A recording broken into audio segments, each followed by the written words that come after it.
Quinta parte. Dios aprieta, pero no ahoga. 25. A las ciudades les sucede lo mismo que a las personas, que no son capaces de percibir sus momentos de esplendor hasta que se ven resbalando sin freno ni remisión posible por el empinado tobogán de la decadencia.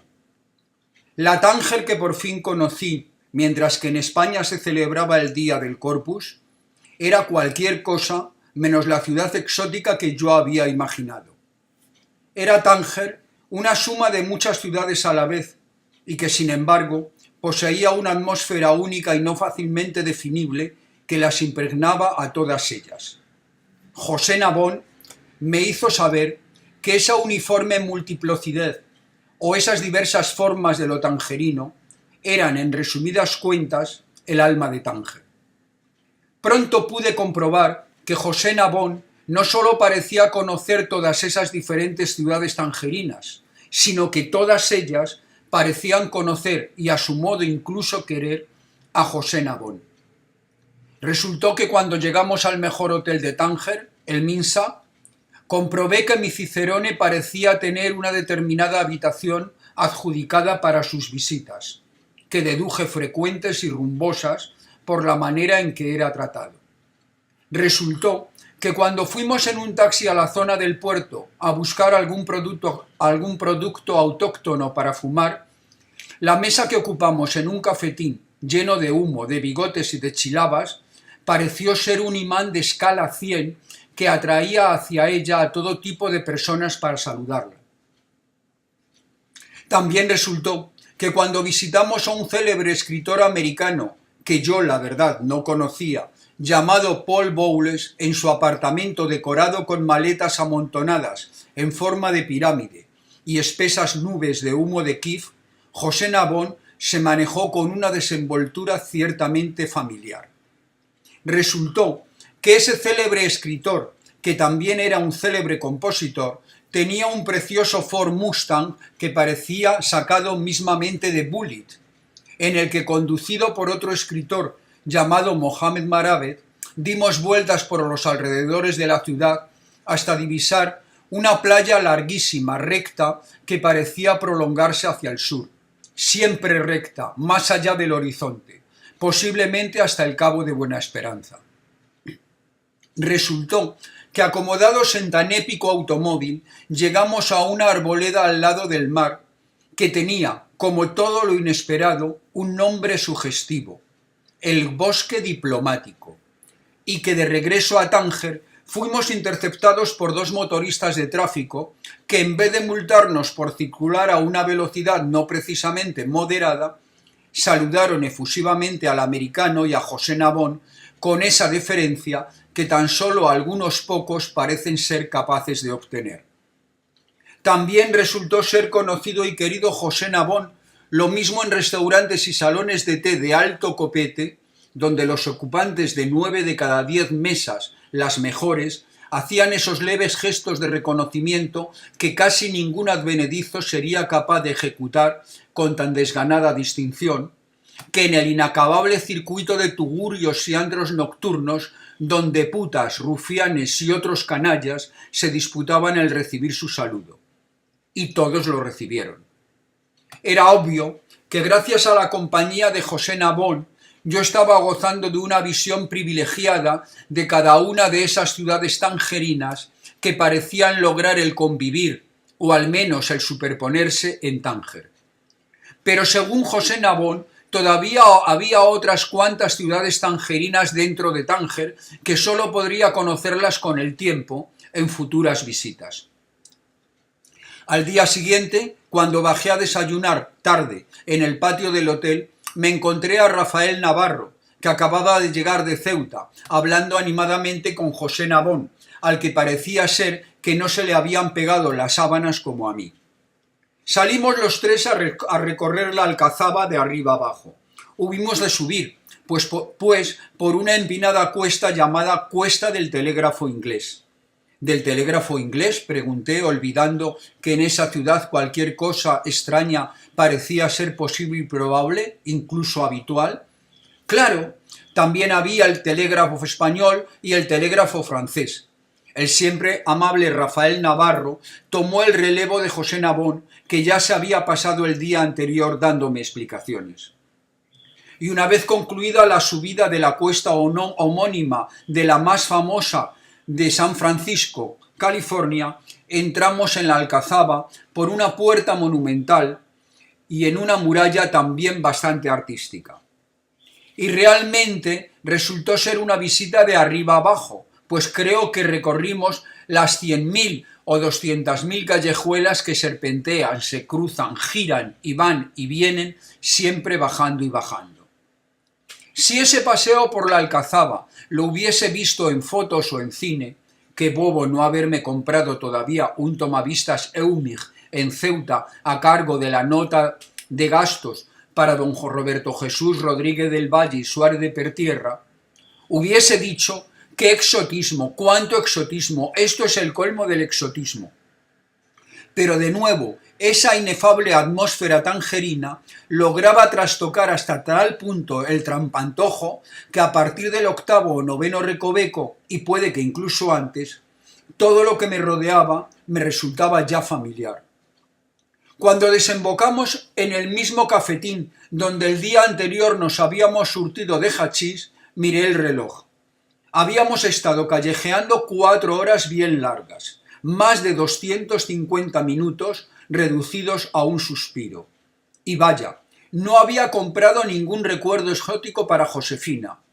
Durante nuestra larga caminata nos habíamos cruzado con al menos media docena de grupitos de extranjeros, fácilmente reconocibles por ir todos ellos rodeados por un zumbante enjambre de vendedores que les ofrecían monederos y billeteros de marroquinería, babuchas, tapices, fósiles, alfombras, pulseras, tarjetas postales, collares de ámbar.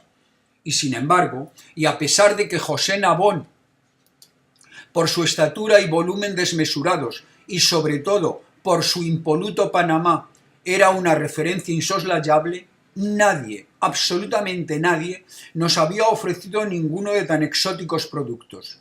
Aunque en cada calleja, eso sí, siempre había alguien, cualquiera, no importaba quién, que había requerido con afectuosa familiaridad el saludo de nuestro anfitrión. Desde que Rafael Navarro llegó a Tánger, estuve pendiente de cómo se desenvolvían él y José Nabón lejos de Ceuta. Tenía bien presente todo lo que el comisario Baena me había contado sobre los dimes y diretes que acerca de ellos circulaban en la ciudad. No percibí en ningún momento que se hicieran ojitos, como hubiese dicho doña Pilar Burgos, ni que buscaran algún pretexto cualquiera para rozarse subrepticiamente, ni siquiera ninguna frase con doble sentido. Ya tenía, pues, yo decidido que los caballas tenían la lengua muy larga y que emporcaban con sus sucios comentarios una simple relación de amistad entre dos caballeros. Regresamos al hotel y en el patio, como ya era muy tarde para una comida formal, tomamos unos sándwiches variados, entre los que he de destacar los de pepino, que según me explicó José Nabón, son la joya desconocida de la gastronomía inglesa.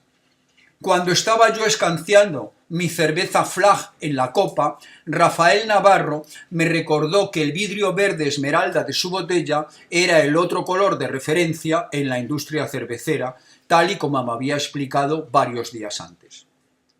Tras el ágape, los tres relajados en los sillones del patio del Hotel El Minsa, cuando estaba yo con los ojos entrecerrados, añadiendo datos a mi teoría de que el dinero puede comprar, si no la felicidad, al menos el bienestar necesario para intuirla, percibí unos cuchicheos entre los cincuentones.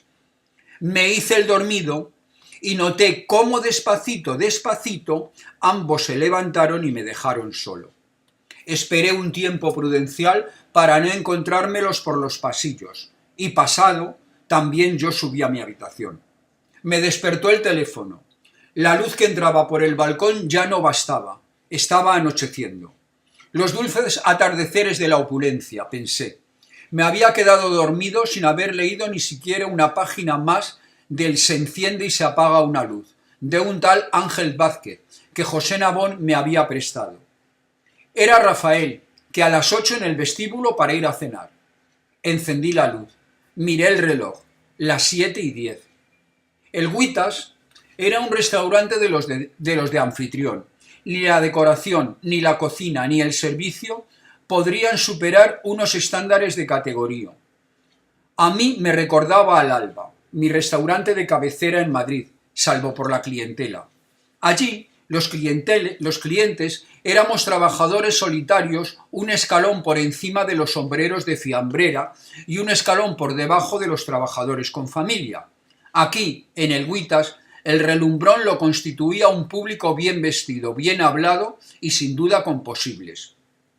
Y el anfitrión, en realidad la anfitriona de ese restaurante con posibles, era Mercedes Güitas, una mujer de la que ya me había hablado doña Pilar Burgos y de la que Rafael Navarro y José Nabón completaron el retrato cuando ella nos dejó solos en la mesa tras los cariñosos besuqueos de la bienvenida.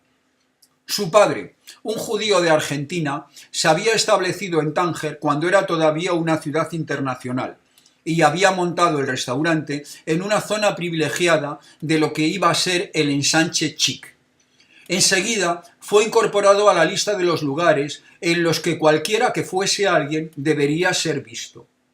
Pero la independencia de Marruecos convirtió la internacionalidad de Tánger en una entelequia de imposible futuro. Se produjo una fuga masiva de capitales y tras ella una fuga masiva de los servidores del capital. Sin apenas haberse dado cuenta de que había ocurrido tanto la ciudad como el restaurante Güitas se hallaban más evocando las glorias del pasado que preparando pintura nueva para el futuro. Tras la muerte de su padre, Mercedes había heredado el restaurante y solo su avasalladora y entrometida simpatía lograban seguir sentando a sus mesas a aquellos antiguos clientes que todavía continuaban resistiendo en la ciudad. Según me explicó José Nabón, lo mismo que le ocurría al Güitas les ocurría a otra serie de establecimientos que me prometió ya me iría enseñando y que eran termómetro y paradigma del estado de ánimo de lo tangerino. En sus palabras, el aroma dulzón de las flores muertas en un florero del que ya se ha evaporado el agua. Y acabada la cena, vino Mercedes a sentarse a nuestra mesa. Sin pedir permiso, utilizando su extraordinaria sonrisa como única premisa, me preguntó quién era que no me había visto nunca por allí. Cuando nos preguntó qué tal habíamos cenado, en realidad lo que quería preguntar era qué tal nos habíamos sentido durante la cena, si habíamos estado cómodos en su restaurante, pues una persona tan extrovertida como ella no podía de ninguna manera obviar que su cocina no era precisamente memorable. Mercedes fue la protagonista indiscutible de la sobremesa. La manera cómplice con que trataba a Rafael y a Jesús borró todas las dudas que todavía pudiera tener sobre la relación que ambos mantenían. Ella los trató en todo momento como una pareja. La última vez que vinisteis, el día que me contasteis cómo os había ido en el viaje a Marrakech, en ningún momento disoció al uno del otro para tratarlos como individuos independientes. Eran una pareja. También me encargó muchos recuerdos para Pili, una inesperada manera de referirse a doña Pilar Burgos, que dejaba bien claro que Mercedes estaba acostumbrada a meter baza allí donde se le antojase, y siempre, parecía ser, sin despertar ni resquemores ni suspicacias. Hay personas que nacen con estrella, y si Mercedes no era una de ellas, seguro que la había conseguido gracias a su imparable torbellino de simpatía. Y en esa tempestad de ires y venires, saltos en el tiempo y entradas y salidas de personajes en que estaba teatralmente constituida la conversación de Mercedes, llegamos, sin que pueda recordar con demasiada claridad a través de qué vericuetos, al último día de Aureliano, una también inesperada manera de referirse al difunto coronel Estébanez. Un coronel Estébanez contento después de haber recuperado la salud, un hombre jubilado con pequeñas metas donde el bienestar y el pasárselo bien con su esposa eran ya los únicos planes de futuro. Un hombre orgulloso de su Mercedes Pagoda de color rojo cereza, satisfecho como un adolescente con un trofeo deportivo. Y de repente, un camionero borracho que se cruza en su camino, y la vida se hace añicos, y las pequeñas metas del futuro huyen por el desagüe, y cualquier atisbo de felicidad parece ya imposible. Y justo cuando esa filosofía de sobremesa parece que va a sumirnos en la tristeza, Mercedes Guitas cambia el registro por una risa cascabelera para comentar que se dice, que se cuenta, mirada pícara, ojos brillantes, reducción al cuchicheo para aumentar el valor informativo del cotilleo, que el cirujano Christian Barnard, el sudafricano de los trasplantes, está liado, sí, liado, ni más ni menos que con Gina Lollobrigida. Todos los hombres son iguales, pontificó Mercedes para dar por finalizada su visita a nuestra mesa. Si yo contara algún día todo lo que he visto por aquí, todavía no sé muy bien cómo lo logré, pero lo cierto es que tras un educado ten con ten con José Nabón, pagué yo la cena. Menos mal que don Roberto Jesús Rodríguez del Valle y Suárez de Pertierra corría con los gastos, pues ciertamente Mercedes Guitas sabía valorar con generosidad su encantadora conversación.